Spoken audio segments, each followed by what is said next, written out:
On this channel, we have been sharing several testimonies of people who died and came back with different messages, but the testimony I will be sharing with you today will leave you speechless. This is a testimony of a woman who died for 11 minutes and was told something that everybody need to pay attention to. By the end of this testimony, I want you to share your thought so that others might learn from what you got from this testimony. Before I begin, kindly like this video and share it with your loved ones.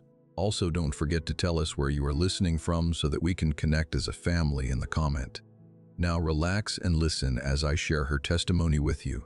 My name is Jennifer, and what I am about to tell you is the most important thing I have ever said in my life. I have lived long enough to bury people I loved. Long enough to see children grow into grandparents. Long enough to think that maybe I had already done everything I was put on this earth to do. That day that it happened, earlier this year, I was not afraid of dying. That is the honest truth. I was tired in the way that only old bones understand. Tired in the quiet, deep way. The kind of tired that does not come from one bad night of sleep, but from years of carrying things. And then, everything stopped. I cannot explain the moment my body gave out the way a doctor would explain it. All I can tell you is that one moment I was here, and the next moment I was somewhere else entirely. There was no slow fade, no tunnel of soft light like in the movies.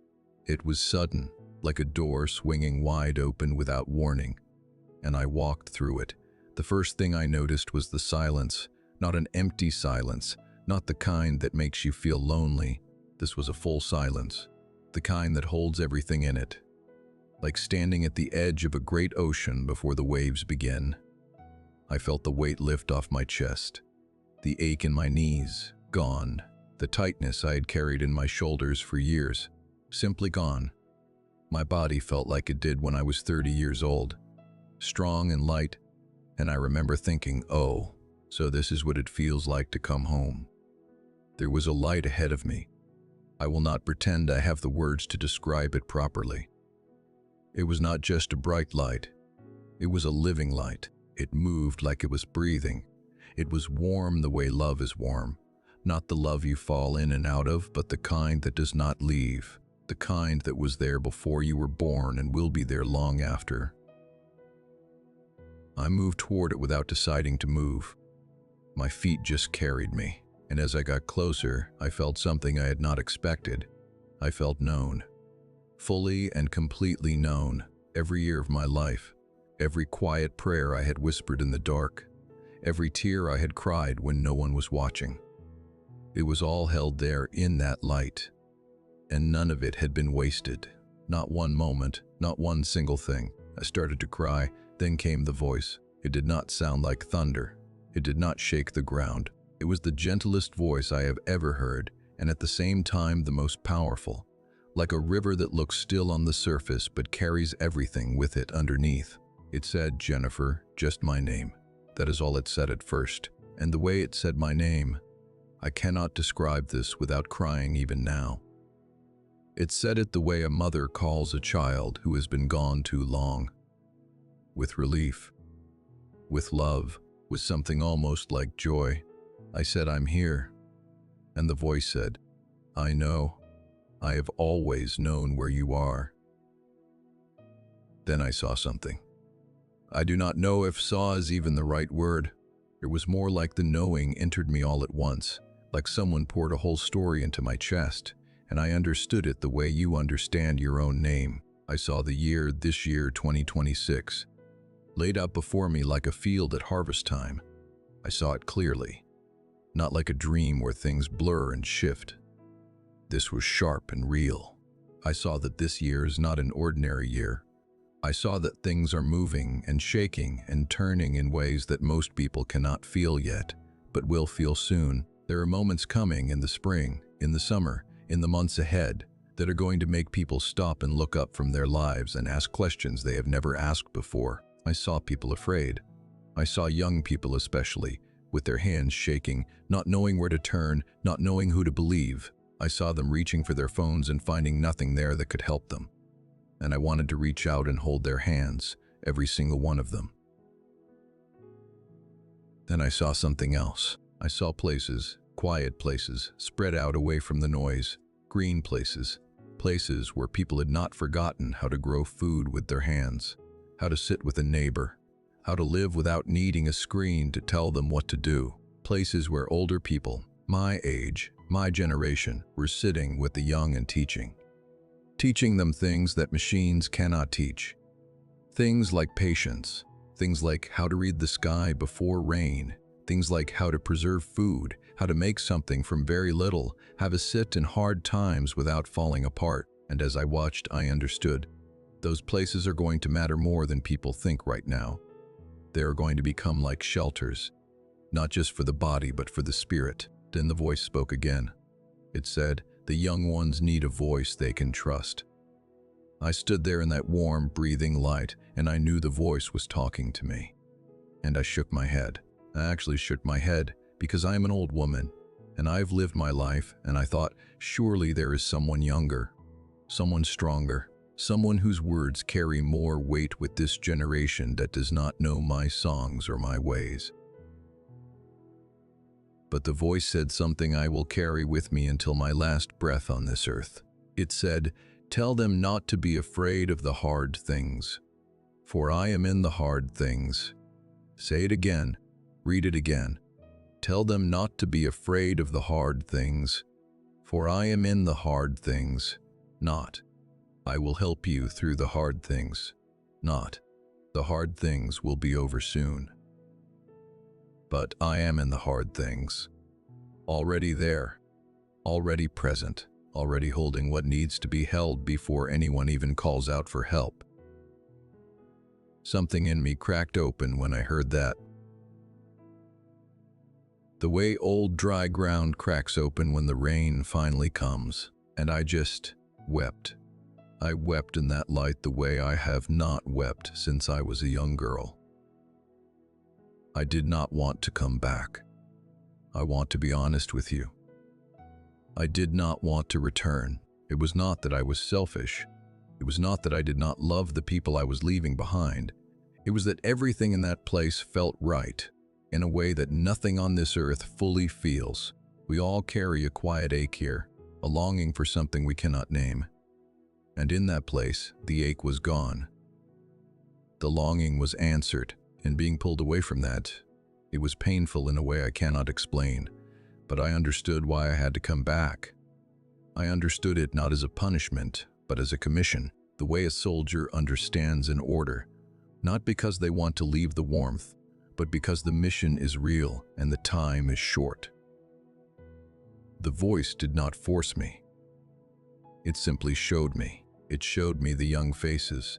It showed me the fear in their eyes.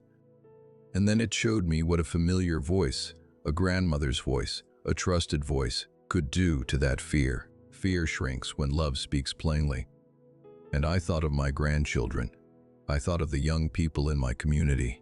I thought of the ones who would never walk into a church, but who might sit with an old woman on a porch and listen.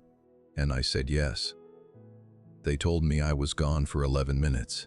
When I came back, the first thing I felt was the weight of the body, the weight of the air, the weight of being here rather than there. The second thing I felt was warmth in my hands, a warmth that had not been in my hands for years. And the third thing I felt was urgency, not panic, not fear. Urgency, the way you feel when you know someone important is coming and you have not prepared. That steady, pressing need to move, to do. Be said while there is still time to say it. I sat up before anyone told me I could. The people in the room, they went still. I remember the look on their faces, and I said before anyone could say anything to me, I have something to tell you. That was earlier this year, and I have been telling people ever since. I have been telling anyone who will sit still long enough to listen, because that is why I came back. That is the assignment I was given, not to scare anyone, not to stand on a corner and shout about the end of the world, but to say, in the plainest way, I know how. Something is happening, and you do not have to be afraid of it, but you do need to be awake for it. This year, 2026, is a harvest year. I do not fully understand all of what that means, but I know what a harvest is. A harvest is when what has been planted is finally ready to be gathered. Some of what gets gathered is good. Some of it is the weeds that grew alongside the good seed. Either way, harvest is not a time for sleeping. The spring months carried something. Something shifted. More will shift. There are moments coming in this year, in the months ahead, that are going to feel like the ground is moving under your feet, and people who are not paying attention are going to feel it first and feel it hardest. I want to speak to the young people especially. I want to speak to the ones who have grown up in a world where the answers are always one click away. The ones who have never had to sit with not knowing. The ones who have never had to grow something, fix something, wait for something without help from a device. What I saw told me that there will be times, and some of those times may be coming sooner than any of us expect, when the things you have always leaned on will not be there the way you need them to be. And in those times, the things that will matter most are the things that cannot be downloaded. Knowing your neighbors, knowing how to grow food, knowing how to comfort a child without a screen, knowing how to pray, or at least how to be still, knowing how to sit with an old person and listen, because old people carry things in them that took a lifetime to learn and cannot be found in any search engine. I am not here to bring you fear. That is the last thing I want to carry into any room. What I am carrying, what I came back to carry, is something much more useful than fear. I'm carrying the memory of a voice that called my name with love, a voice that said the hard things will not destroy you, because something far greater than the hard things is already inside them, already holding them from the inside out. I came back with strength in these old hands, strength I have not had in years. And I believe that strength was given to me for a reason, not to save anyone. I am not young enough or wise enough to save anyone, but to walk alongside, to tell the truth, to be the kind of voice that sits across from you and says, I have been somewhere, I have seen something. And what I came back knowing is that you are not alone and you were never meant to be afraid. So I leave you with this. Whatever is hard in your life right now, it is not empty. There is something in it. Someone in it. The same voice that called my name in that light knows your name too, knows it the same way, with that same relief, that same love, that same something that feels like joy. The hard thing you are facing did not catch anyone by surprise. The months ahead, with all their shaking, all their uncertainty, all the things that may make you want to close your eyes and hide, they did not catch anyone by surprise either. You were not placed in this year by accident. You were placed here because you are needed here. Your hands are needed. Your voice is needed. Your willingness to sit with your neighbor and not run away from hard things, that is needed more than you know. Be awake. Be kind. Hold on to each other. Learn the old things. Teach what you know, and do not be afraid of the hard things. He is already in them, waiting for you. Thank you for watching. If this testimony blessed you, then you might want to give this video a thumbs up. And please don't leave without supporting us with a subscribe. Subscribe to this channel so that you won't miss future testimonies that would be shared on this platform. Remain blessed.